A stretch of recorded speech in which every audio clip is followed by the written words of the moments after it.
Bakit uhaw? Siya yung tungaw, mukhang kalabaw. Ay, ang boring. Saan na kaya si Jonathan? Wait nga, tawagan ko nga. Hello, Jonathan? Okay, Nam. Saan ka na? Akala ko ba mag-alak pa tayo? Hello, Douglas? Hello? Bakit ganyan busis mo? Okay ka lang ba? Ang lakas ng tama mo ngayon ah. Kagabi nasa spaceship ka lang, ngayon busis babae ka na. Douglas, ako to, sobre. O Jonathan, may tanong pala ako sa'yo. Nakita mo ba ako sa inyong brief ko? Brief? Oo, yung one piece sa harap tapos bindin sa likod. Ha? Yung may butas nga sa harap para pag ihi ko kahit di ko natanggalin, hindi ko alam kung saan na yun eh. Yun na lang kasi yung natirang brief ko. Sabi ko naman kasi sa'yo, dapat pinapaalam mo kung gagamitin mo. Wag mo na lang sabihin sa iba na wala akong brief. Nakakahiya kasi baka sabihin nila kayo brief. Lalong di ako sagutin nun. Saan ka na? Hoy, Douglas, ako to, sobre. Ubre? Oo, namalikatan ng tawag. Ha? Hindi. Ikaw talaga yung tinawagan ko. Special ka sa akin eh. Okay? Sabi mo wala kang brief? Wala. Chabi ka ata. Chabi. Excuse me, ako, Chubby? Yung nagpuputol-putol ngayon na busis? Chubby yon. Oo nga, yun naman yung sinabi ko. Lasing ka ba? Hindi no? Sabi mo kanina mag-aalak kayo. Saka halata sa boses mo, no? Obre, hindi ako lasing. Pagod lang ako kakainom. Hay nako, Douglas. Paano may expect na sasagutin kita? Kung di mo nga magawang baguhin yung simpleng bagay sa buhay mo. Obre, get me explain. Bahala ka, Douglas. Huwag mo hintayin na ikamatay mo pa yung sobrang pag-inom mo. Bye na nga. Nagalit na naman sa akin si Obre. Kawawa naman ako. Nay, bakit walang laman yung alak ko? Oh. Nya, Nay, nakatulog ata ako ah. Hi, Okay, Nam. Sino ka? ako si Kamatayan. Oh, kamaatan. Kamatayan. Kayamatan. Sundo. Sundo na lang tawag mo sa akin.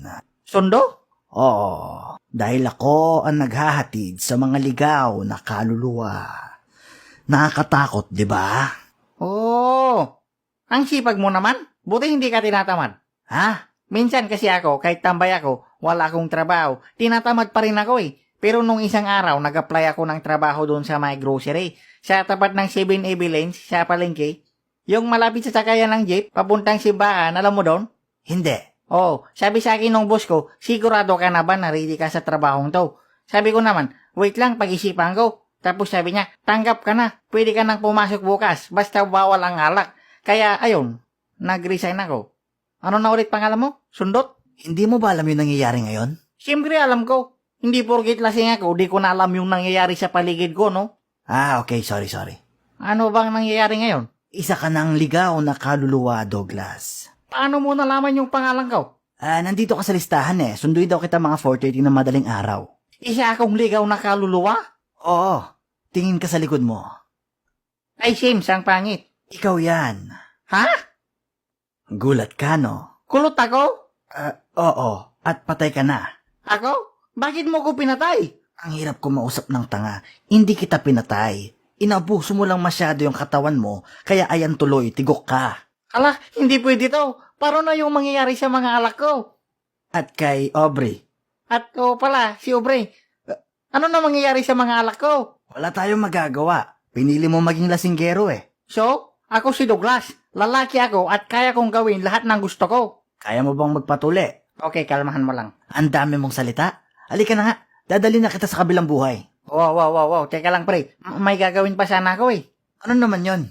Kaharanahin ko muna sana si Obre. Pero pinag-isipan ko kung ano kasi yung kanta na kakantahin ko sa kanya eh. Huwag mo na ituloy, narinig ko na boses mo. Yan ang magandang gawin ko para mapasagot ko siya. Bakit di ka mag-pick up lines? Ginawa ko na dati yun. Di naman effective. Obre, lugaw ka ba? Bakit? Kasi bagay ka sa itlog ko.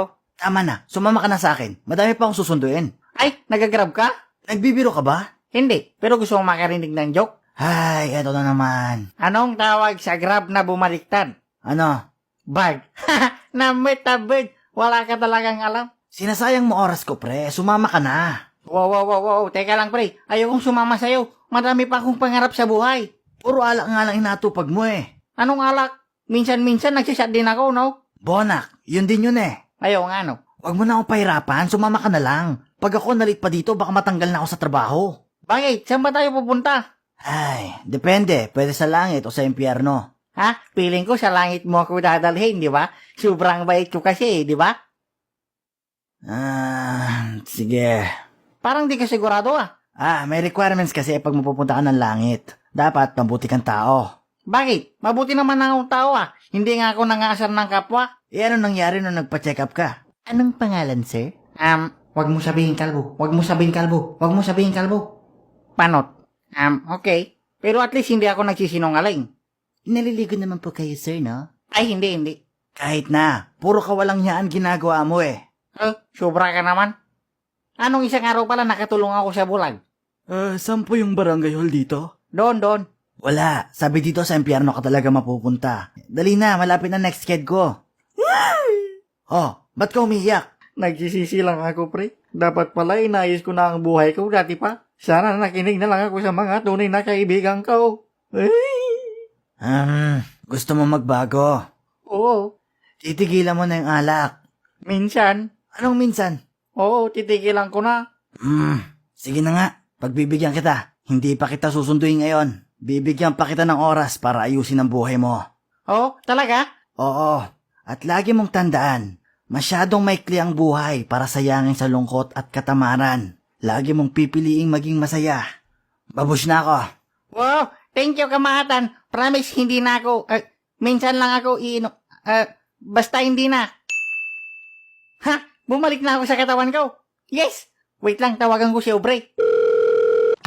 Hello, Aubrey. May gusto lang sana akong sabihin sa'yo, okay? Makinig ka. Nakausap ko si Kamatayan kanina. Binigyan niya ako ng second chance. At gusto ko lang sabihin sa'yo, sorry kung masyada akong naging sakit sa ulo mo. Alam ko, di mo ako sinasagot dahil sobrang adik ko sa alak. Or dahil sa wala kong trabaho. O dahil sa mabaho ako. Pero, Aubrey, gusto ko lang tandaan mo, magbabago na ako. Para sa'yo. I love you, Aubrey.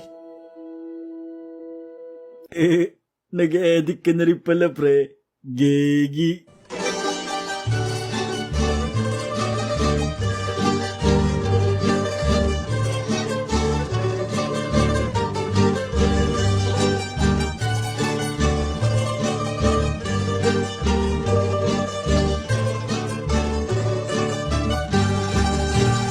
Hindi ko alam kung saan yun eh. Yun na lang kasi yung natirang brief ko.